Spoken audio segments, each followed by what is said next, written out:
Ladies and gentlemen, I would like to summarize for you the meeting that I have just had with the bipartisan leaders, which began at 8 o'clock and was completed 2 hours later.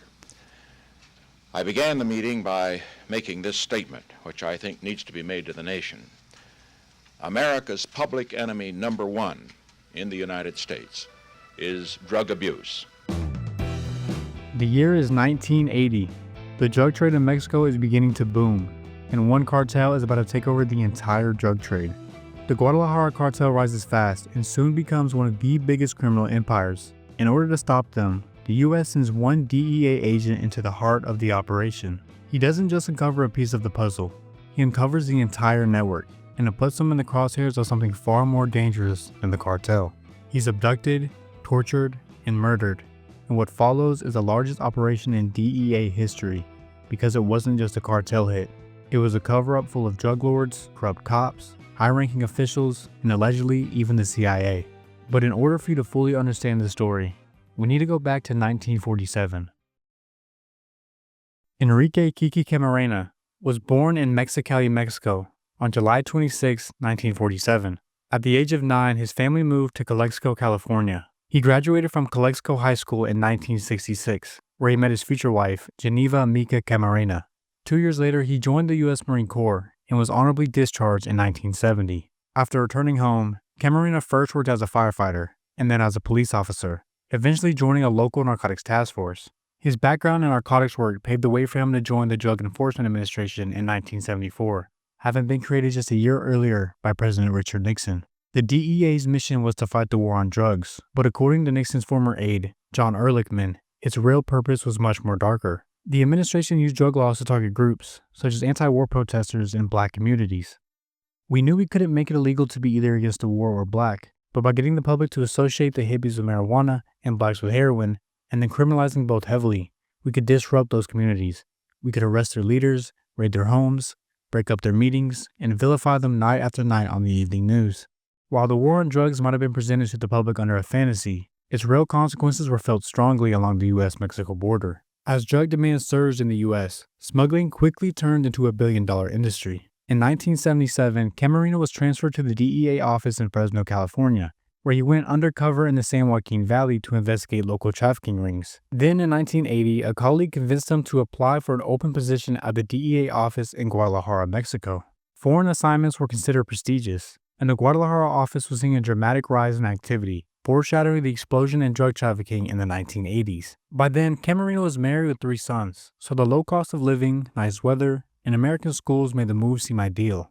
But when he arrived, Mexico's drug trade was already spiraling out of control. Under President Jose Lopez Portillo, many of the previous administration's anti-drug efforts were rolled back, and in 1978, U.S.-backed crop eradication efforts had come to an end. At the same time, Colombian cocaine traffickers were expanding rapidly, and the DEA shifted its focus toward cocaine. It was during this time that Miguel Angel Felix Gallardo, Rafael Caro Quintero, and Ernesto Fonseca Carrillo formed what would become the Guadalajara Cartel. With anti-drug efforts being reduced, cocaine trafficking becoming the DEA's #1 priority, and major figures rising to take the place of former fallen leaders, Mexico's traffickers were able to build massive marijuana plantations under the radar. Camarena's investigations often focused on these large marijuana plantations. In 1982, one of his cases led to the destruction of a 200-acre plantation, and over 4,000 tons of high-grade marijuana was destroyed. But what he uncovered 2 years later would be even more massive. In 1984, acting on Camarena's intelligence, 450 Mexican soldiers raided and destroyed the Guadalajara Cartel's Buffalo Ranch, a 2,500-acre plantation, producing an estimated $8 billion worth of marijuana annually. From that point forward, Camarena became the cartel's #1 target. On February 7, 1985, Camarena was kidnapped in broad daylight as he left the U.S. consulate in Guadalajara. Camarena was taken to a house at 881 Lope de Vega in the Jardines del Bosque neighborhood. Later that same day, Alfredo Zavala Avalar, a Mexican pilot who worked alongside Camarena to locate drug farms, including the Buffalo Ranch, was also abducted. Over the next 30 to 36 hours, he was relentlessly tortured. His captors tortured him for intelligence on DEA informants, cartel operations, and political collusion. They needed to know just how much Camarena had uncovered. He was tied up with curtain rod cables and blindfolded with adhesive tape. They jumped on his chest, put gunpowder to his face and lit it, and violated him with blunt objects. His skull, Jaw, nose, cheekbones, ribs, and windpipe were crushed. In the end, Camarena was killed when they drilled a piece of rebar into his skull. The torture, interrogations, and Camarena's cries for help were all recorded on audio tape. A toxicology report later revealed that Camarena had been kept awake with amphetamines and other drugs to prolong his torture. Camarena's body, as well as Zavala's, were found about a month later on March 5, 1985, in a rural area just outside the small town of La Angostura, roughly 70 miles from Guadalajara. Both men were found wrapped in plastic. Their bodies were bound, badly beaten, and riddled with bullet holes. Their murders triggered Operation Leyenda, the largest homicide investigation in the history of the DEA. Authorities quickly believed the motive was retaliation for the destruction of the Buffalo Ranch, and all signs pointed to the leaders of the Guadalajara Cartel. But this is only the beginning of the tangled web that was soon to unravel.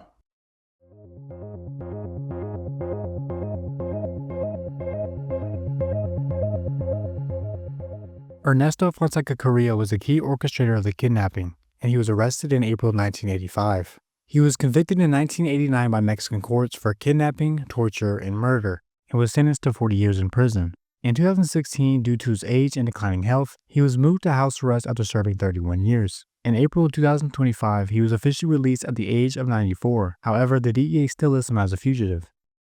Rafael Caro Quintero was not only an orchestrator in the abduction, he was also present during the torture. He was arrested in Costa Rica on April 4, 1985, just weeks after Camarena's body was discovered. In 1989, he was convicted in Mexico on charges of kidnapping, murder, drug trafficking, and weapons violations, and was sentenced to 40 years. In 2013, after serving 28 years, a Mexican judge unexpectedly released him on a legal technicality, claiming his crime should have been prosecuted at the state level instead of federal. The Mexican Supreme Court overturned the decision, but Quintero had already gone into hiding. After nearly a decade on the run, he was recaptured on July 15, 2022, by the Mexican Navy in Sinaloa. On February 27, 2025, he was handed over to the United States. Miguel Angel Felix Gallardo was also one of the main orchestrators and was the last of the three to be arrested. On April 8, 1989, he was arrested and charged with Camarena's kidnapping and murder, along with racketeering, drug trafficking, and multiple violent crimes. Initially sentenced to 40 years, a 2017 retrial added an extra 37 years to his sentence. In September 2022, due to poor health and age, Gallardo was granted house arrest. Juan Ramon Mata Ballesteros was a Honduran drug trafficker and a close ally of the Guadalajara Cartel. U.S. authorities suspected him of playing a significant role in Camarena's abduction. Forensic evidence such as hair and fiber traces linked him to the torture site, and several witnesses testified that he had attended planning meetings discussing Camarena's capture. In July 1990, Mata Ballesteros was convicted in Los Angeles of conspiring to kidnap a U.S. federal agent, aiding and abetting the kidnapping, and conspiracy to commit violent racketeering acts. However, he was acquitted of murder charges. A later trial convicted him of large-scale cocaine trafficking, and he was sentenced to life without parole. In December 2018, after years of appeals and a re-examination of forensic evidence, U.S. authorities dropped the remaining kidnapping-related charges. Nonetheless, he remains in prison for his drug trafficking convictions. Rene Verdugo Yerquidez served as a trusted lieutenant under Quintero, overseeing large-scale marijuana trafficking operations. He was one of the men who kidnapped Camarena, and he was also present at the Lope de Vega house where Camarena was tortured. His hair was among the forensic evidence found at the scene. Verdugo was arrested on January 24, 1986 by Mexican police and was quickly turned over to the U.S. Marshals. In 1988, he was convicted by a federal jury in Los Angeles of conspiracy to kidnap a federal agent, kidnapping, felony murder, and violent racketeering crimes. He was sentenced to 240 years plus a life sentence. In 2018, the U.S. government dropped the murder and kidnapping charges against him due to discredited forensic analysis. After nearly 33 years behind bars, Verdugo was deported to Mexico. He now serves no additional sentence related to Camarena's murder, though he remains incarcerated on drug trafficking charges. Samuel Ramirez Razo was a trusted enforcer and gunman for Carrillo. He was among the group that abducted Camarena and also took part in his interrogation. While the specific details of his U.S. trial and sentence are not extensively documented, his name surfaces repeatedly in official prosecutions related to the Guadalajara Cartel. Based on available records, Razo was deeply implicated in the case and faced significant penalties tied to racketeering, kidnapping, and murder. Gerardo Torres Lepe was an officer in the Jalisco State Judicial Police and collaborated closely with Guadalajara Cartel leaders. His position provided a vital bridge between the cartel and state authorities, and he was also one of the men who helped abduct Camarena. In March 1985, he was arrested and charged with kidnapping, murder, and trafficking in drugs and arms, alongside other cartel-linked officers. While he initially confessed to his role in Camarina's murder, he later recanted his statement. He underwent preliminary legal proceedings, but I couldn't find any definitive public record of his final sentencing. Juan Jose Bernabe Ramirez was a former Jalisco State Judicial Police detective, later being employed as a bodyguard and confidant to Carrillo. According to DEA undercover recordings, Bernabe admitted that he had been present at the house where Camarena was tortured and claimed to have helped Quintero escape at the Guadalajara airport just days after the abduction. On July 31, 1990, a federal jury in Los Angeles convicted him of violent crimes in aid of racketeering, aiding and abetting the kidnapping of a federal agent, and accessory after the fact. Though he was acquitted of murder, he was sentenced to life plus 10 years on May 22, 1991. Decades later, on September 9, 2020, new legal developments reduced his sentence to time served, and he was deported to Mexico in 2021. Manuel Ibarra Herrera, a director in the Mexican Federal Judicial Police, oversaw national investigations, including the one surrounding Camarina's murder. According to DEA testimony, Herrera had attended a 1984 planning meeting, during which he allegedly said Camarina's investigations were disrupting sensitive political interest, and he needed to be killed. A witness, Rene Lopez Romero, placed him inside the house during the torture sessions. Though he was indicted by a U.S. grand jury in 1990, Mexico refused to extradite him, and he was never charged domestically. Miguel Aldana Ibarra served as director of Interpol Mexico and was also a high-ranking officer in the Federal Judicial Police. Internal DEA and FBI records allege he collaborated with cartel leaders in planning Camarina's abduction. He allegedly provided inside knowledge and protection that enabled the kidnapping. His agents have also been alleged to have seized Camarina's intelligence files on Buffalo Ranch and handed them over to the cartel. In February 1990, he was indicted in Los Angeles, but Mexico refused to extradite him. Instead, Aldana was detained domestically from 1990 to 1995 on weapons and drug charges, not for Camarina's murder. He was eventually exonerated and released. A DEA wanted post to remain active for him until his death on October 17, 2021. Raul Lopez Alvarez, a homicide investigator for the Jalisco State Police, became deeply involved with the cartel. He not only participated in Camarina's torture and brought equipment to the house, but he also helped Quintero escape at the airport. He told DEA investigators that he had warned Quintero about the plan to arrest him at the airport, and even planned to shoot DEA agents if they attempted an arrest. In September 1988, a Los Angeles jury convicted him of 6 felonies, including kidnapping, felony murder, racketeering, and accessory after the fact. He was sentenced to 240 years plus 10 concurrent years for helping Quintero escape. But in 2023, after 36 years in prison, his confession was deemed false, made up to impress fellow inmates. Flawed FBI forensic work further discredited the case. All charges were dismissed and he was released on parole on June 12, 2023. Rene Lopez Romero was another Jalisco State police officer who later became a bodyguard for the cartel. He held a gun to Camarina's abdomen during the kidnapping and later testified that he had seen Mexican officials, including governors and cabinet members, present during planning meetings. He also admitted to witnessing Camarina's torture. Eventually, he became a cooperating witness for U.S. authorities, providing critical testimony that linked cartel figures and corrupt officials to the crime. In exchange for his testimony, he received full immunity, a $3,000 monthly stipend, and was never charged with murder or other violent crimes, including torturing other victims.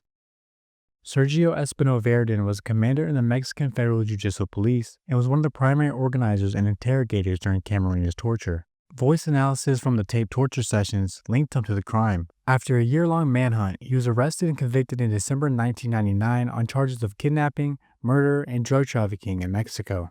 Though he was also indicted in the U.S., Mexican jurisdiction prevailed, and he served his sentence domestically.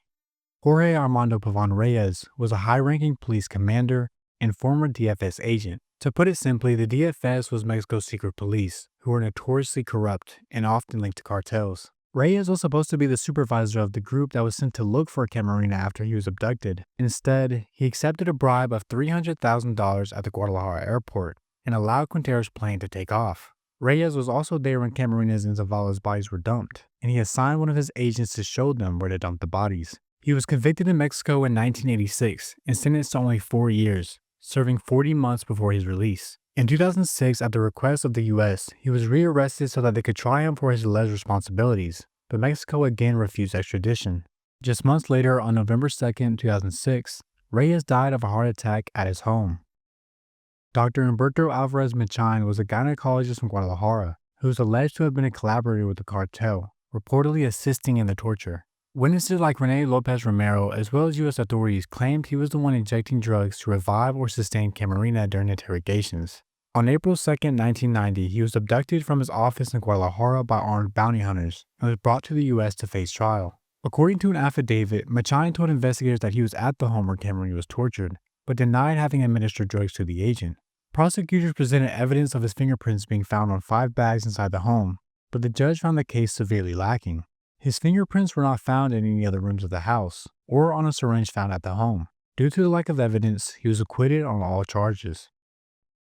Ruben Zuno Arce was closely associated to the cartel, but more importantly, he was the brother-in-law to President Luis Echeverria. Multiple cartel witnesses testified that Zuno had attended planning meetings for Camarena's abduction and had provided protection, ID badges, and access to infrastructure for the cartel. Convicted in 1990 for kidnapping and racketeering, his first trial was overturned due to misconduct by the prosecutors. A second trial in December 1992 resulted in a reconviction, and he was ultimately sentenced to 2 life terms. Javier Garcia Peniagua served as Mexico's Secretary of State, President of the PRI Party, and held security positions in the DFS.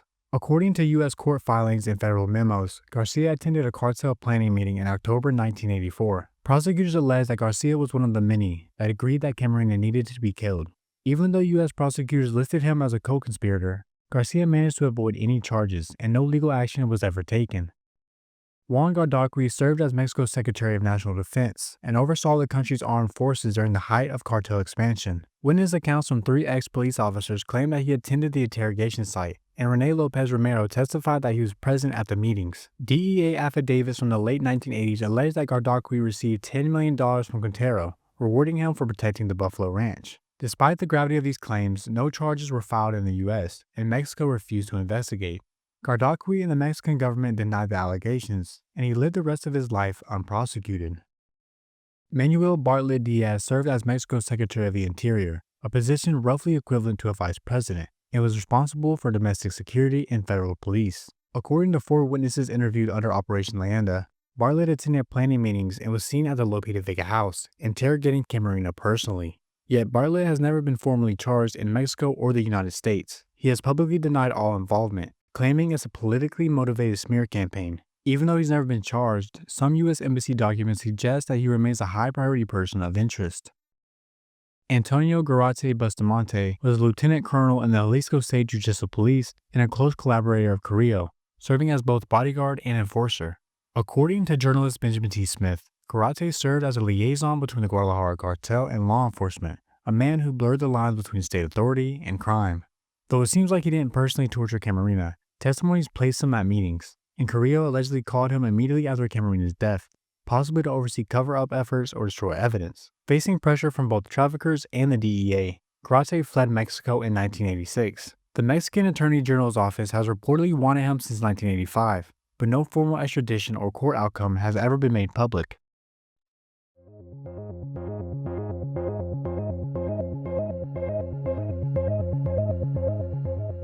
In 1979, a leftist group called the Sandinista National Liberation Front, or the FSLN for short, overthrew Nicaragua's U.S.-backed dictator Anastasio Somoza. The Sandinistas established a Marxist-oriented government allied with Cuba and the Soviet Union, raising alarms in Washington during the Cold War. To fight them, the U.S. began secretly training and arming the Contras, a rebel group made up of mostly former Somoza loyalists and ex-military. The Contras were accused of human rights abuse and lacked popular support. As a result, the U.S. Congress passed a series of laws called the Boleyn Amendments, which prohibited the CIA and Department of Defense from giving military aid to the Contras. However, the Reagan administration was determined to keep supporting the Contras. This led to covert operations including secret arms deals and informal funding sources without congressional oversight. With legal funding blocked, it's alleged that some CIA-connected operatives turned to drug traffickers to help fund the Contras. In exchange for money or smuggling assistance, the CIA turned a blind eye to their operations, or actively worked with them. Some believe that Camarena had begun to expose the covert alliance between the U.S. intelligence, the cartel, and the Contras, making him a threat to the powerful factions within the CIA. 3 men in particular have been the main ones promoting this theory. The first and most outspoken is Hector Berreyes, a former DEA undercover specialist who led Operation Leyenda. Berreyes claims that when he started finding links that the CIA could be involved, he was abruptly removed from the case, reassigned to Washington, and instructed to drop any angle involving CIA involvement. Then there's Phil Jordan, a respected former director of the DEA's El Paso Intelligence Center and a senior figure in Mexico during Camarena's assignment. Lastly is Tosh Plumlee, a former CIA contract pilot who testified before Congress that he flew guns into a Veracruz ranch owned by Quintero, a ranch that doubled as a Contra training camp. According to Plumlee, on the return flights, he transported cocaine back into the United States under the direction or approval of U.S. intelligence. According to Bareilles, Jordan, and Plumlee, a shadowy Cuban-American CIA operative named Felix Ismael Rodriguez, who is also known by his alias as Max Gomez, was present during Camarena's torture and was the one who brought the tape recorder. They allege he was there to interrogate Camarena, specifically about what he knew regarding the CIA's relationship with the cartel and the Contras. Bareilles claims 4 protected witnesses identified Rodriguez in photo lineups as someone present in the Lope de Vega house, working alongside cartel figures and Mexican federal agents. One witness even claimed it was CIA operatives who recorded the torture, not cartel members. The audio tapes themselves reached for the suspicions. Bareilles asserts that the DEA received the audio recordings not from Mexican authorities, but through CIA channels, and that they were only a partial set, suggesting that the CIA had withheld parts of the recordings. Bareilles found the recordings to be strange and stated, "Drug lords don't blindfold you. You know who they are, and you will not survive. Nor do they memorialize their interrogations. That is CIA methodology." Jorge Godoy, who was a Jalisco State police officer and bodyguard to Carrillo, backed the claim in regards to Rodriguez. He told Bareilles that he met Rodriguez at an airport, who delivered weapons to them. He also added that he saw Rodriguez in safe houses taking bags full of money. Another former officer and supervisor to Jorge Godoy, Ramon Lira, also identified Rodriguez as the man who delivered AK-47s and grenades to Carrillo in mid-1984. However, the CIA link wasn't just limited to Rodriguez. One informant recruited by Bareilles, known only as Toy Blanca, was described to be a tall American embedded within the DFS and believed to be working for the CIA. Toy Blanca told Bareilles that the Veracruz ranch wasn't just a cartel hideout. It was a Contra training ground, equipped with communications towers managed by CIA operatives. Weapons were moving in, and drugs were moving out, with the CIA's authority. Phil Jordan added more fuel to the fire by not only implicating Rodriguez, backing up Bareilles' claims, but also Oliver North, the central figure of the Iran-Contra scandal, as part of the network connecting the CIA, the Contras, and the drug traffickers. To this day, the CIA firmly denies any involvement in the death of Kiki Camarena, dismissing all accusations as baseless conspiracy theories. I want to make it clear that what you're hearing about the CIA being a part of Camarena's murder is just theories and allegations. Nothing has ever been proven in a court of law. Still, these suspicions have lingered for decades, and when you look closely at the details, a lot of it feels like more than just a coincidence. If you're curious to explore the CIA angle further, especially from those who were there, I highly recommend checking out The Last Narc. It dives deep into the witness testimonies that fuel these theories. Thank you for watching, and I hope you found this video as fascinating as I did putting it together.